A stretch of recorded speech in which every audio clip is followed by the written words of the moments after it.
Hi everyone and welcome back to the video. In this video we're going to talk about how to choose a domain name for your blog. So a domain name is basically the web address that people type in their browser to visit your website.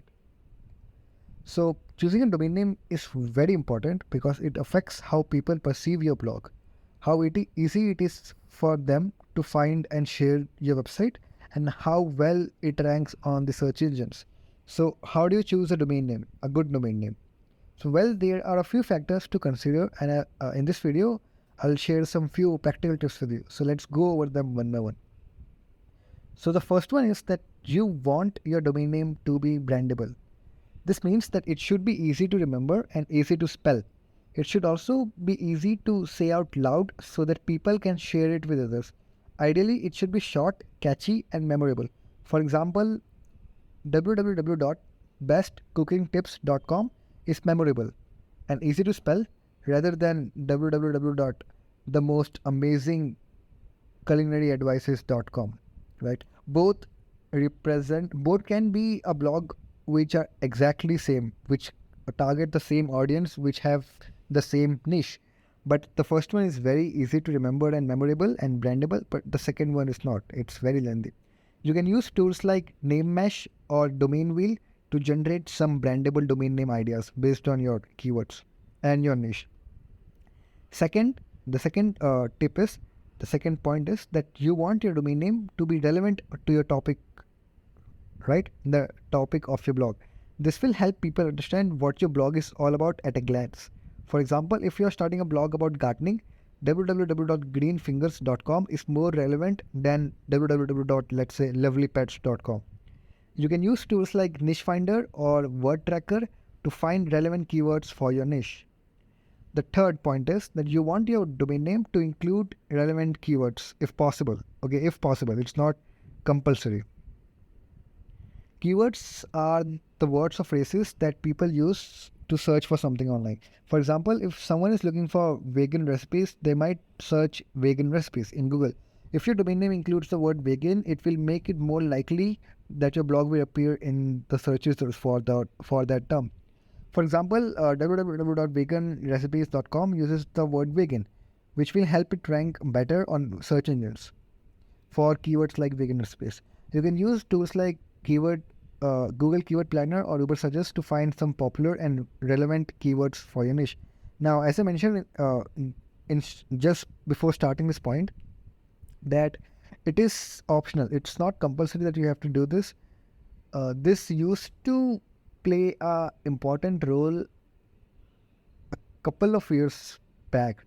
Like 1 decade before, it used to play a very important role that to include the keyword in your domain name. But these days, it's not that important. It does not play that big of a role for ranking, but it is still important for some type of website. So if you are into micro niching, okay, if you have a micro blog which revolves around only 2 to 3 keywords, you have only 2 to 3 blogs on that website, then it might be a smart choice to include keywords into your domain name. But otherwise, if you are starting a personal blog or a collaborative blog or anything else, then or an affiliate blog, then including or not affiliate blog. If you want to start a personal blog or just a hobby blog or a collaborative blog, then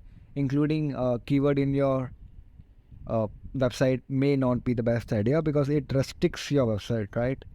It gives a glance that you talk about only that particular thing, and if it also restricts you to tweak your niche or expand your niche in the future. So that was the third point. So do it if you are sure that you will not change your niche, and if your niche is very small, or if you are going into micro niching, you don't have a lot to talk about, you will just write 2 or 3 blog post, then it's a good choice to include relevant keywords. Otherwise, in most of the cases, it's not. The fourth point is you want your domain name to have a good extension. An extension is the part of your domain name that comes after the dot, such as .com, .net, .org, etc. .com is the most popular and widely recognized extension, but it may be already taken by someone else. In your case, In that case, you can try other extensions like .net, .org, etc. Don't go with .info, .me, .dog or anything else that will not work out in the longer term. Depending on the specific needs, you can do this. So we are talking about blogging, right?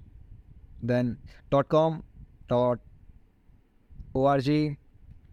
these on .net, these are the three that I recommend. And if you are very sure that the topic that you are talking about is only restricted to your country, then you can also try your country specific extensions, your TLDs. Like, so if you are in India, you can try .in. If you are in UK, you can try .uk. I guess there is one for Australia as well. So you can search online if you have a particular extension for your country, and this helps, right? I will tell you this helps. So if you have a website and it has an extension of .in or anything for a particular country, let's say it's .in, so it will give you a boost for ranking in India.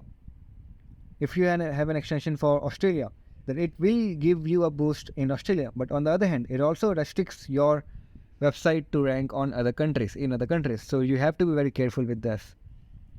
If you want a website to rank globally, then .com is the best choice for you.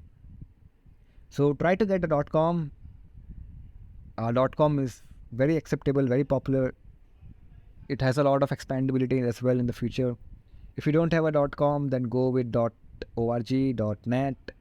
I will recommend you to go with .net. Then if that's not available, then you can go with .org. And you can always go with your country specific if you're very sure that you want to target the people of your country and not the people of other country. So you can choose tools like Domain Checker or Instant Domain Check to check the availability of different extensions for your domain name. Fifth point is that you want your domain name to avoid numbers and dashes and special characters. Don't put these in your domain name. They can make it harder for people to remember your domain name and can also be confusing to type. Instead, stick to letters and words that are easy to read and spell. For example, www.best-cooking-tips.com is harder to remember than www.bestcookingtips.com without any hyphen or anything else. You can use tools like domain name generator or lean to generate some simple and catchy domain ideas without numbers or dashes. The sixth point is that you want your domain name to have correct spelling, right? And that's completely logical. While you may think it's clever to have a play on words in your domain name, it can also be confusing and hard to spell, and it can hurt you in the longer run. For example, www.gr8recipes.com, gr8 for great. It's harder to remember. When compared with www.greatrecipes.com. So you can use tools like Grammarly and Hemingway to check the spellings and grammar of your domain name. And please don't do any wordplay with your website or use numbers. It will hurt you in the longer run, and you might not realize it now. The seventh point is that you want your domain name to be legal. Before you register your domain name, make sure it doesn't infringe on any of the existing trademarks or copyrights. And you should also be aware of any laws or regulation that may restrict the use of certain words or phrases in your domain name. So you can use tools like Trademarkia or Namecheck, CHK, to check the trademark status of your domain name. 8th point is that you want your domain name to be future-proof. Consider it because you cannot change your domain name in the future, right? A domain name becomes the center of everything as your blog grows. It becomes your identity. Consider if your domain name will still be relevant and applicable as your blog grows and expands over time. It's important that your domain name can grow with your blog and not limit its potential. For example, if you're starting a blog about travel tips, you might want to avoid using a specific location in your domain name, such as www.newyorktraveltips.com, because it might limit your scope if you want to cover other destinations in the future. So these are some of the points that you can keep in mind while selecting a domain name. The action steps for today's video is to go through all the points and select and go through all the tools that I've mentioned and select a domain name for your blog. Now, if you want to get all the notes of this website, and if you want to know the mistakes that people make, which is relevant to this topic, then do check out this book. Uh, this book is the source material for all the videos that I'm making, and it's very comprehensive and very useful if you are just starting out in blogging. So do check out this book, and I'll see you in the next one. Thank you.